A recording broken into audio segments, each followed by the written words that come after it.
Now, the government wasn't supposed to bail out Barclays Bank.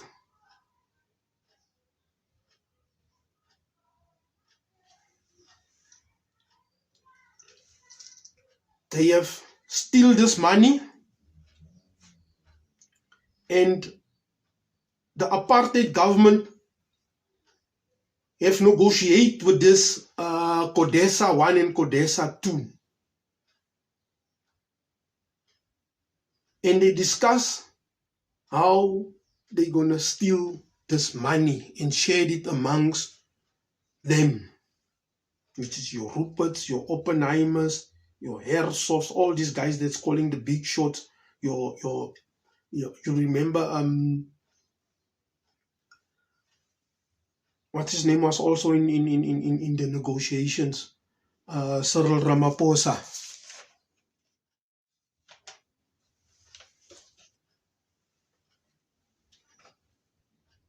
Now, the public protector,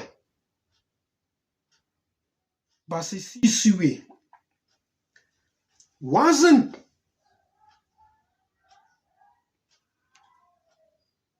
take out or make redundant because she didn't fulfill that. Because why did they pick her in the first instance?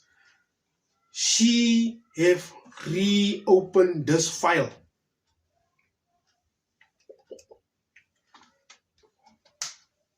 This file is toxic. Remember Tokyo?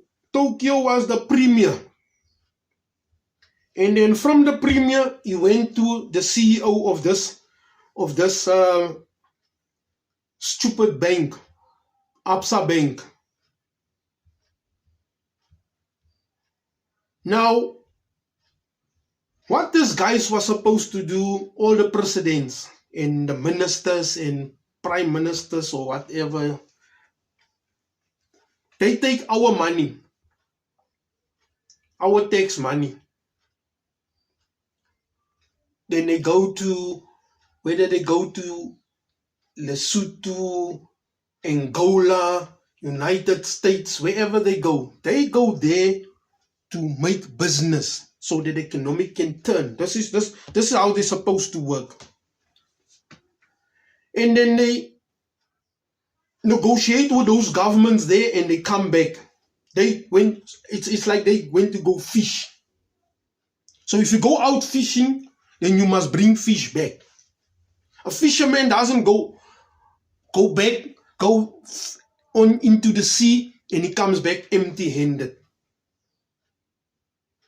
So they need to go fish for us and then they bring it back and say, the people of South Africa,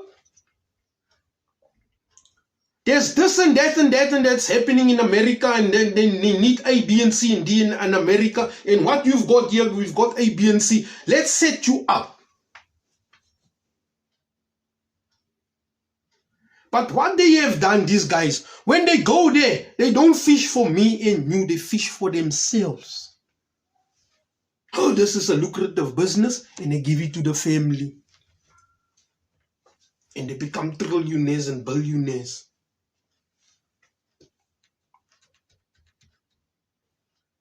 Now, that CX report, that means the so-called state is an accomplice of crime. All your presidents, all your ministers, that whole ANC. Companies listed at the Johannesburg Stock Exchange and also owned by captains of the industry never complained about anything. Rand-dollar exchange or 9 wasted years. And now it's already 30 years that we have wasted. Even Brandhurst Trust or Boerebond never issue any statement of wasted years, but beneficiaries of a BEE acquisition made such unfounded statements. What happened with the various shares of BE equistation beneficiaries when they passed on? Are such shares irredeemable or carries on from one generation to the next of kin? We got billionaires attached to stolen wealth of the country. London crown mines owned by the Queen of England, who stole our wealth in this country of South Africa as a whole. And I've asked Cyril in an email, why don't we take this colonized British to court, bring them to court? Because like I say, they have eaten the forbidden fruits. Now, back to Cyril and back to Tokyo. I've got the records here of the amounts of gold that has left South Africa, which was in that mining of the Witwatersrand.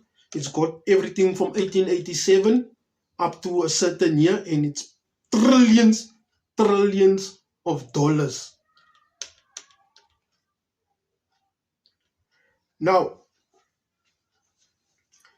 there is no one which was in the struggle and is a billionaire in this country today. No one. Why? Some rise by sin and some by virtue fall. That's by William Shakespeare. The question must be addressed very soon. We want our gold and our diamonds and our stockpiles in London. We want it back here. Supposed to be the number one priority or resolution of the ANC. Nothing else.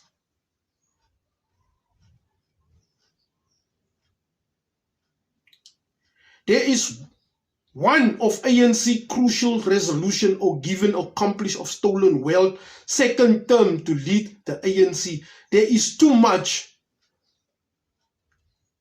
within the liberation movement. Only rendered mob wants to apply. The people, they proudly stole our wealth. Thereafter send the second officials whom are accomplished of stolen wealth to come and tell us about state capture. And the masses believe this nonsense.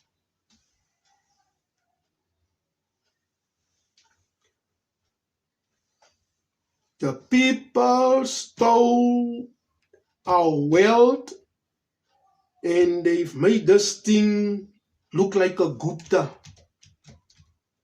But they are part of those stolen wealth. The Guptas will never be prosecuted. So South Africa is not investable, in my view. You know, yesterday it was Martin, I think, who was talking about, immigration. And he said, you know, if you were an alien sitting on a planet with a pile of money and you wanted to allocate it across the world, how much would you allocate to Africa and how much would you allocate to South Africa? The answer to South Africa would be zero. Zero. There's no way any foreigner or any foreign direct investment in their right mind would allocate a single cent to South Africa. There's black empowerment. There's over-regulated, laws everywhere. There's, the leftists are forcing CRT on us, and there's diversity, there's ESG. There are all sorts of regulations that make it absolutely uninvestable. Now, I know there's a pool of capital that would love to come into this country, a wall of capital that would come into here, that would come into Zimbabwe, because of people love this country and would like to invest here. But the money's not going to come in on the basis of where we are today. Black empowerment is theft. Expropriation without compensation is theft. Why would anyone invest in this country with those things hanging over our heads? I mean, it's uninvestable. Now, it can be fixed. South Africa can be fixed very, very easily. But when was the last time you heard anyone in the ANC talk about the two most important words? Economic growth. Okay? Economic growth. When do they ever say those words? They never use them. They talk about redistribution. They talk about radical economic transformation. They're basically talking about taking away from us and giving to themselves, not the people of South Africa, giving to themselves what they cannot build, grow, or invest themselves. They're incapable of doing it. When you see ministers, cabinet ministers speaking on the television, deep down you're saying, this is not an intelligent person. This is a stupid person. I'll give you an example, okay? And this goes against my investment in an airport in South Africa, okay? Fikile Mbalula. I name names here. Have you heard him speak on television? The guy is not very smart. He's charming. He's polite. You wouldn't hire him for a single position in any business any of you own. And he's our Minister of Transport. And I think he's been in the cabinet since '94. This is a stupid person. And beneath him, and again, this goes against my investment in an airport, you have the Mpofu family, husband and wife, who I happened to meet at a friend of mine's 60th birthday in Durban. He is the lawyer for the EFF. Dali Mpofu, the lawyer for the EFF. She is head of Airports Companies of South Africa. She is the ANC member. He is the EFF member. They hold positions of power. She believes in nationalization of land, mines, and banks. I mean, it was just a thing that we have run after. And it looks like they've done something. Now, the state capture report, they're giving it to the thief, the mastermind, the thief, Cyril Ramaphosa. That's the end we're going to see that report.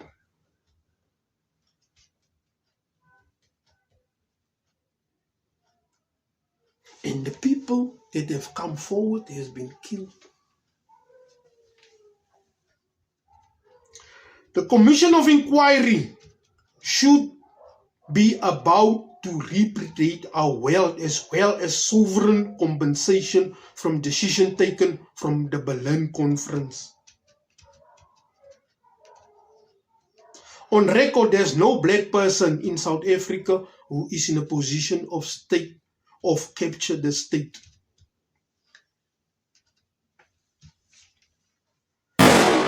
New World Order organs like United Nations reaffirmed that apartheid was a crime against humanity, which is equivalent to the Holocaust. Such judgment needs to be taken note and make those responsible to pay dearly. In my video, I've said the Holocaust got more privilege than the crimes in South Africa during the apartheid years, during the slavery years. Why don't we track those people that was involved in the slavery? It's some of the tribes that's here in South Africa that was part of it. They have assisted the Boers, they have assisted the Portuguese, they have assisted the British.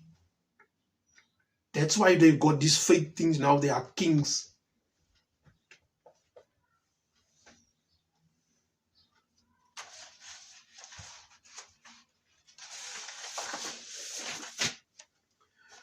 They need to challenge this.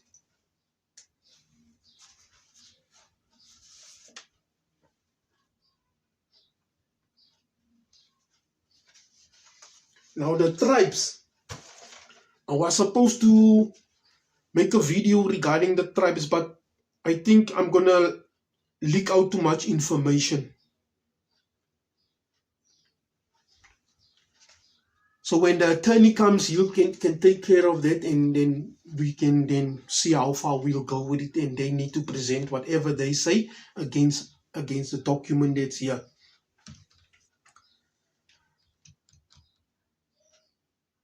Now you are accusing black people of state capture instead of accusing the so-called captains of the industry. Lonmin or London Minerals was one of the Miller Group's project, which is the proxy to Cecil John Rhodes Trust, and it's declared by the Chatham House, hence the Queen is the heir to Lonmin, of which surprising not even one owner of Lonmin appears at the Americana Commission of the massacre of that killing 34 miners by the South African police on 16 August 2012. Not even an apology. Therefore, I thank Malema for jumping on board and sorting out that mess. But now, while I'm on Malema, I've also voted in and out. I voted for the ANC.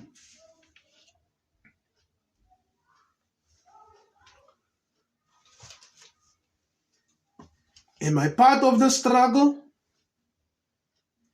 Yes, I'm part of the struggle, so are you part of the struggle. And we are still struggling today, so we're still in the struggle. We haven't freed ourselves from the struggle. Now, I hate politics, and I'm not a person of politics.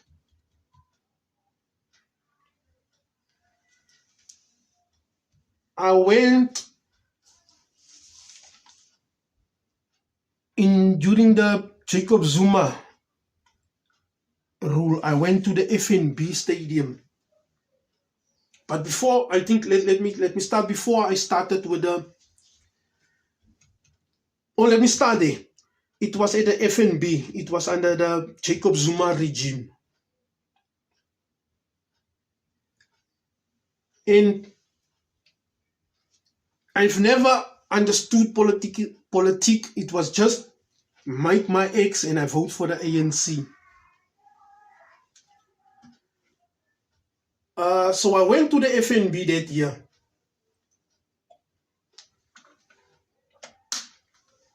Some rally of sort kind.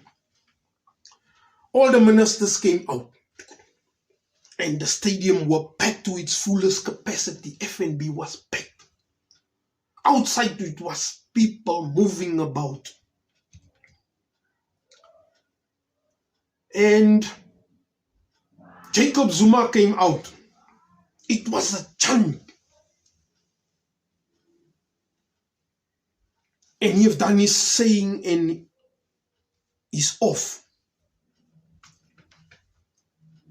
And Malema make his presence. Whoa, whoa, whoa, whoa, whoa, people. Yes. That stadium was shaking. But I'm a good observer. That stadium was shaking. People were chanting. Zuma's chant was there. His chant were 3 times higher. I thought this FNB is going to crack. It's going to fall. We're going to die there the way it was chanted for this man.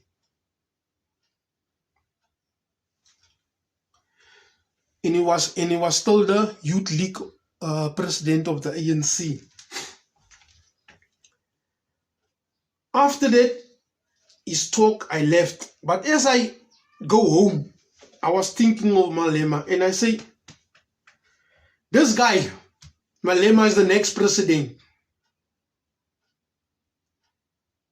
I didn't know nothing about his past. I didn't know nothing.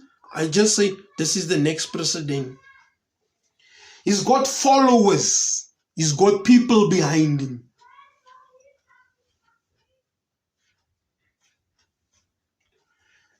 And I think I'm not the only one that was realizing that all of these old ANC guys that's supposed to have been retired also noticed that. Now, now I want to bring in the Bloemfontein conference. I wasn't there, but by looking and reading, I analyzed this. I don't know, was Jacob Zuma already the president at the time when that thing also happened? But I want to bring something in. Tokyo was contending. Thabo Mbeki was the president, and then Jacob Zuma was also there. Now, according to sources, and they know, so they're using now Malema. Tokyo say, hey,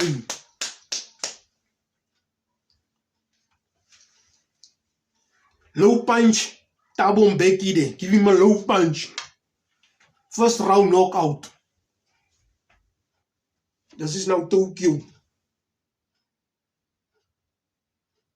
Then Tokyo will become president.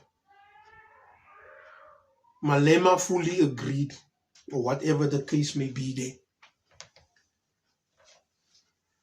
But so the coach, Tokyo was with the coach. Yeah, hit him. You see, when he punch, you hit him. Just go long, low blow, out.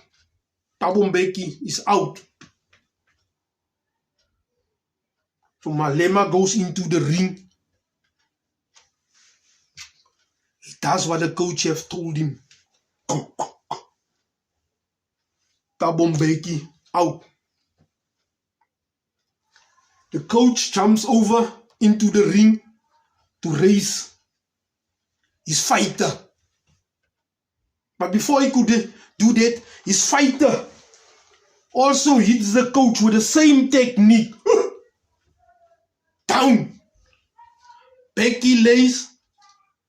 Tokyo lays. The real trainer, Jacob Zuma, becomes president. And we never heard about Tokyo again. The Hunters Valley operation is businesses joint venture that supply Eskom, which is Yanco or Yanco, and Glencore. And the partners were Sanduka. Now we know Ramaphosa had Sanduka Black Umbrella Holdings. Tokyo had Mvelapanda Black Holdings. But this companies never had a struggle. This companies doesn't start at the bottom. Instantly, they're in the billions. Then most companies, to be honest, if I'm the president of the country or a minister of the country, and there's a company out there that got its operation in South Africa and we need the shares available, who's buying that shares?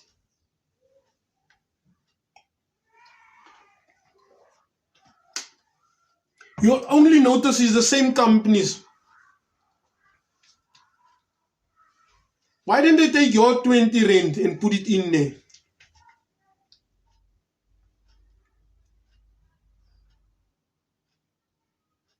so that you can also become a millionaire. All this top structure, the coal, the diamonds, the gold, platinum, or any minerals, and the rail of Transnet, it's not for you. It's only for the selective few. Now,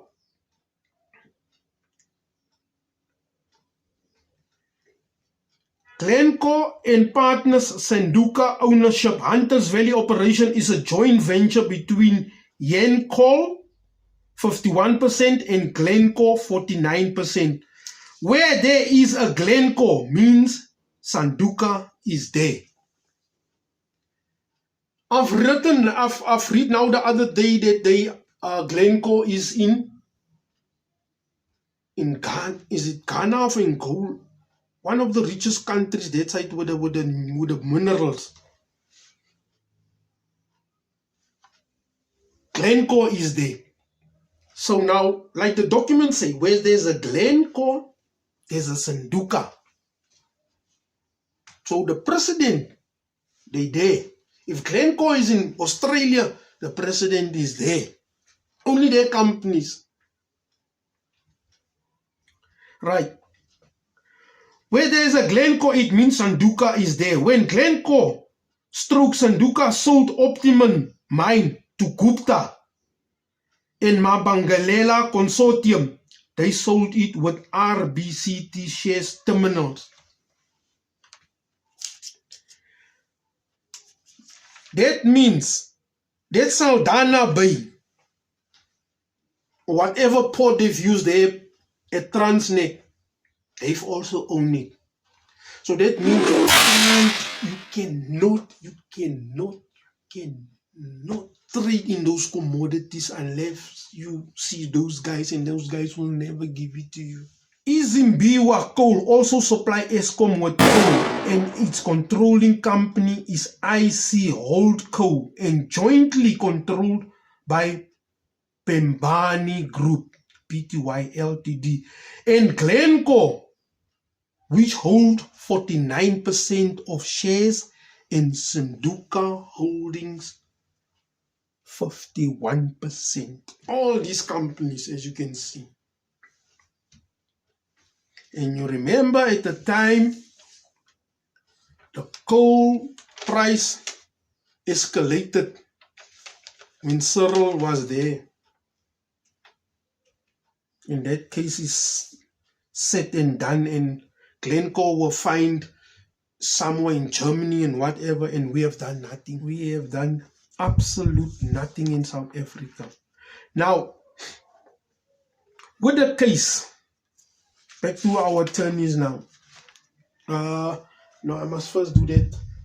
Remember in my previous video, I was talking about the top secret special meeting held at 10 Bompas on the 12th of March 2015. Then I say Cyril must give you this explanation.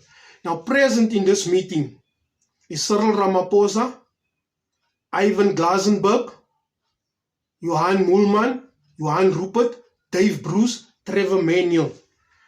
Now, just a quick one back. You remember Tokyo was a CEO at Absa. Thabo Mbeki's got shares in FNB, and Cyril was got shares in Standard Bank. Now, all these banks, I don't think presidents and ministers and all these people should have shares in banks, because that's how they move the money around and without our knowing. So these banks, especially Absa Bank, needs to be scrutinized. Now, the status of this meeting present before the forum meeting is classification is highly confidential. This is the paper that I've got in the Johannesburg Library. It reads as follows. The purpose of the meeting was to focus on the dynamics around Eskom and the role of the deputy president in Glencore saga. Deputy president was Cyril Ramaphosa, and I think he was also in the some shareholders in Glencore. Ne? Ivan Glasenberg is a South African business executive and former chief executive officer of Glencore, one of the world's largest commodity trading and mining companies. Johan Rupert referred to the previous engagement with both Cyril and Ivan Glasenberg. The panel discussed the sensitivity of the Sunday Times on Eskom and Glencore coal on Otium coal. I think that was the coal that went up by a few dollars or a few rands, and it was the same mine that they've sold to the Guptas, which supply junk coal to Eskom. Ne? Johan Rupert stated the long support they give to Cyril Ramaphosa when he started Sanduka investment. The Rupert was the initially funders of Sanduka and has always wanted to respect their father's wishes on supporting Cyril Ramaphosa. And it was an unfortunate situation when the Rupert family was not given an option to increase its stakes on Sanduka. Instead, Ivan Glasenberg was given more options to increase his stakes. This is what's happening behind the scenes of these guys. Now, this piece of paper was supposed to be destroyed. Johan Rupert stated a number of mistakes that have been committed by Cyril Ramaphosa and Ivan Glasenberg. The boss has spoken, and you've called them lighties, sunnies. You're making nonsense. I'll throw both of you under the bus if you don't listen what the boss is telling you. And we think they are presidents and they are big shots. The Rupert can just make like this and throw them under the bus and they will have 0 sense. Now this document, very important. Among some of his mistakes, it was the way that Sanduka structured its acquisition to Optimum Coal. Johan was of the opinion that the war between Glencore and Manukwa, Australia, was unnecessary at this stage, as held to Glencore and Sanduka trying to dump its coal on Eskom. Johan was of extreme view that the deputy president is highly implicated in the problems at Eskom, and it's not good for the greater vision, ensuring that he can be the future president. Now, like I say, we go there and we stand up in the morning, we take off from work, we're going to make an X. I'm also the guilty one. I've also made an X. You also have made an X. But I didn't know all this. Even they phoned me before Cyril became president. They've done analyzing and they ask you all sort of questions, and I've given Cyril 10 out of 10, 9 out of 10, 8 out of 10. I've pegged this guy. Just like you. I've thought now we're going to be in the right direction and the country will pull itself together. Was never for us. Ne? Now, another thing is, I want to read this again. It makes sense. Johan was of extreme view that the deputy president is highly implicated in the problems at Eskom, and this is not good for the greater vision, ensuring that he can be the future president. Like I say, me and you, we gonna make that X. That X is nothing. They have already decided who's gonna be president. That we go stand there in lines is nothing. Now, let me first finish this one, then I'll go back. It mustn't slip my mind. Trevor Manuel gives a strategic view that the Eskom was very strategic in providing to the South African public that Zuma's presidency is not right for South Africa. Trevor requested Rupert to support both the Deputy President and the Minister of Public Enterprise that they can carry out the blackout plan without hindrance. Load shedding. When BRICS came here for the 4 days or 6 days or whatever it was. There was no blackouts, no load shedding. There's nothing wrong with the system. These guys, they pay their people to make this. I'm gonna listen what's happening. I'm gonna come to that. Johan Rupert was very optical of Ivan Glasenberg role in Eskom. Johan also of the view that Ivan Glasenberg is not patient. They want that thing actually to be explode. That Eskom, all the plants must explode. He was not patient. This is nothing. Things must just blow out. Because why? If you look at Cyril, if you look at Patrice, so far that I've seen, they all got energy companies. They are ready. Rupert also got the license, is ready. If Eskom fails, they take over. This is a major plan. So the complete board of Eskom needs to be let go. The complete ANC needs to let go. So your Toyota plants, your BMW plants, your Mercedes plants, your Kia plants, your Mahindra plants, everybody that's in the car manufacturer, you've got the power to support me and let's get rid of the complete ANC. You're going to lose business. You're going to close down. You're going to pack up and you're going to go. And South Africa is the highest consumer of automobiles. If you work for Mercedes-Benz, you work for whoever, give this to your boss or to your CEO. There's my number. There's my email address. They can contact me.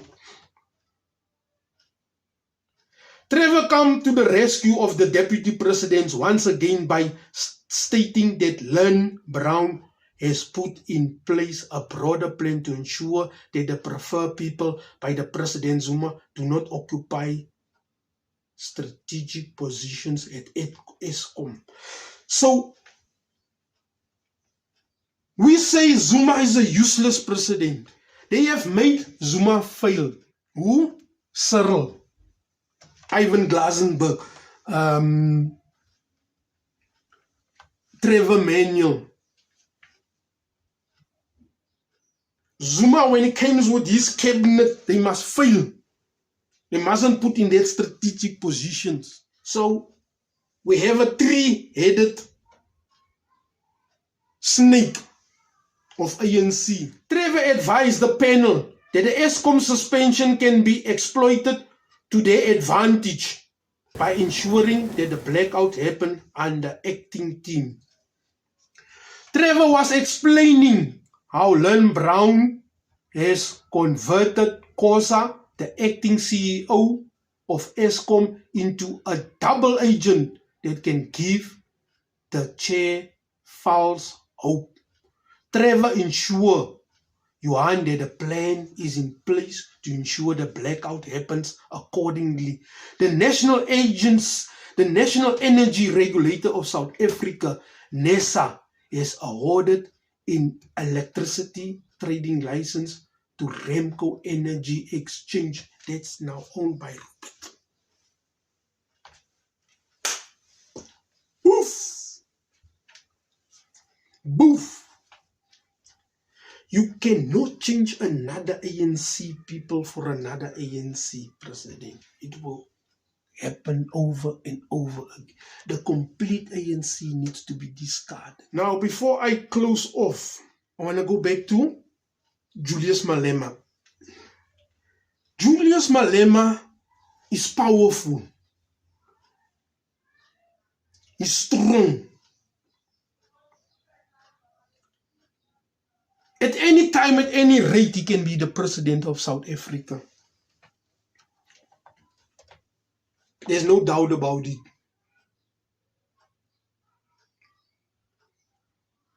But what has happened to this gentleman. I'm not going to call him, I see some of the people call him a boy. There's no boy. He's a gentleman. He's a mister. Malema has the power.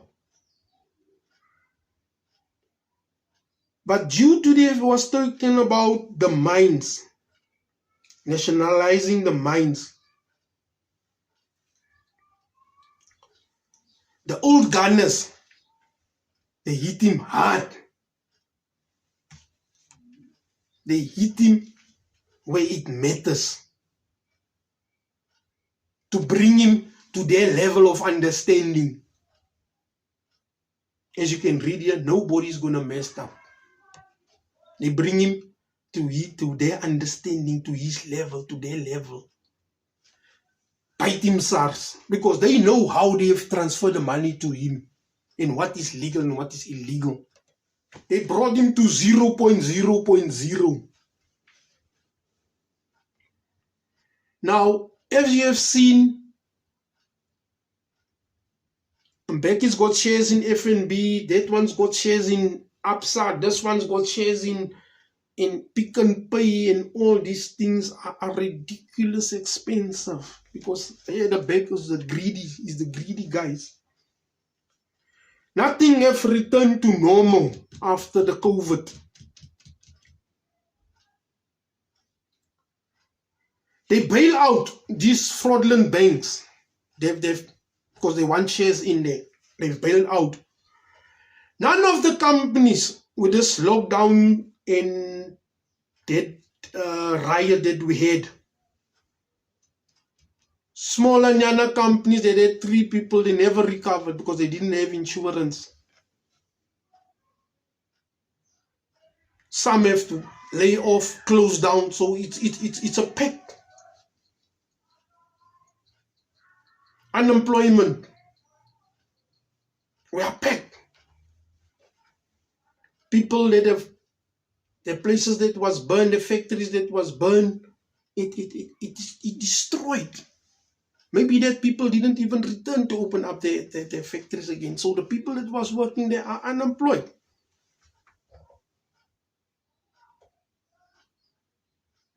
And our government doesn't bail them out because they don't want them to recover. They want us to stay in poverty. Now Malema, at any given time, he can be president. Now there's that VBS that is talking about, that Malema is talking about, they are free of these charges, and Zuma is also free of these charges. These ordinary people in Limpopo, that Malema is born and bred from there. And according to what we read and what we see in the news, he was involved. They declare him free, he's free. Zuma was involved, they declare him free, he's free. The law says so. There's nothing I can do. But now, that ordinary people, they've lost their livelihood that they have voted for you, Malema. Those people in Limpopo. Maybe they don't even have a farm anymore. They have sold it. They dip into poverty. These people have put their 20 rands and 100 rands into that thing, and from there, they have generated billions of rands. Now, I want you to listen carefully.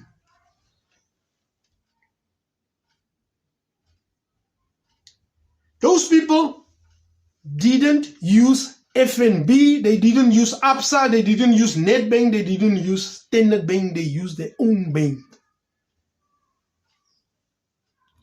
It was a threat to the banking system, so it needs to be destroyed.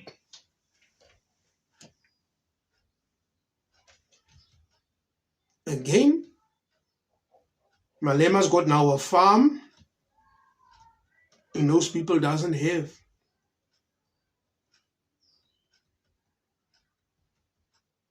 Number 6, we got Julius Malema. who is the president of the Economic Freedom Fighters, better known as EFF political party.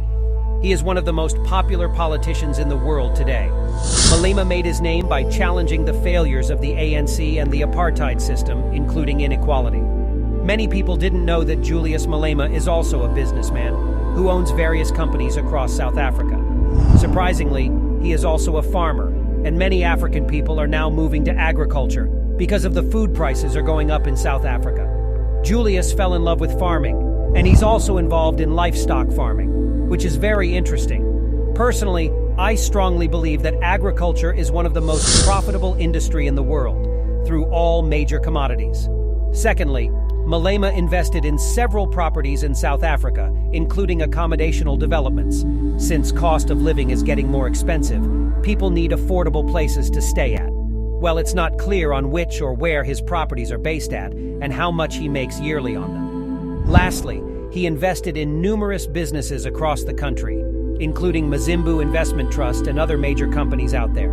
The man runs many charity organizations and NGOs, including community forums for people to get free independent assistance. That method has helped him to generate a lot of tax-free income, as he has learnt from his previous mistakes on SARS tax scandal. Well, for your information, Julius Malema is currently worth $5 million this year, according to Fresher's Live website magazine. His $5 million net worth equals to 90 million rands in South African currency, which is not a lot, but reasonable for a local politician like him.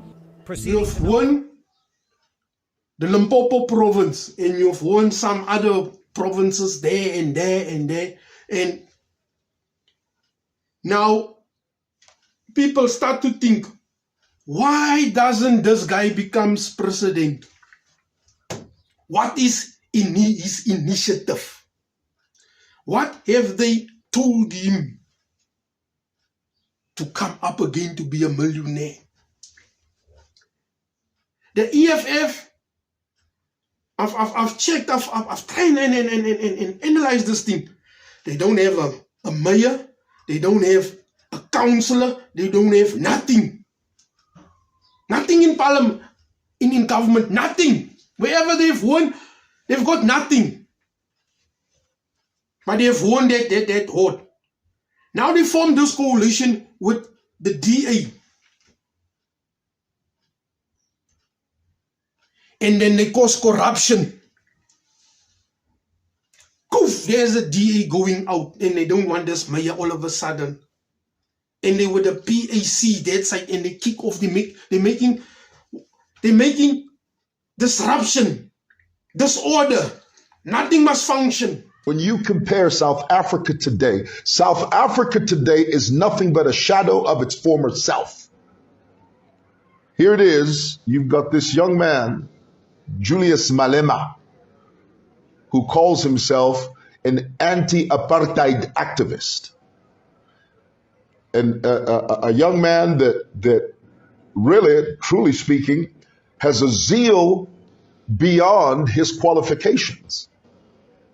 What I mean by that is his zeal supersedes his authenticity. And I mean that when I say that. Here's a man that he talks a good game. When he's in parliament, he argues, even when it's not necessary to argue. He's an agitator. But the agitation that he's championing is the type of agitation that would disintegrate a country, not build it. This is what they've paid him to do. He's still an ANC, guys. The chants that he's singing, why don't he sing his own chants? Why does he use Contain Sizwe and ANC chants? Ask you that. Alright, come on, sir. Kita, killer man. Hirwata, Kamarumo, Hasicha.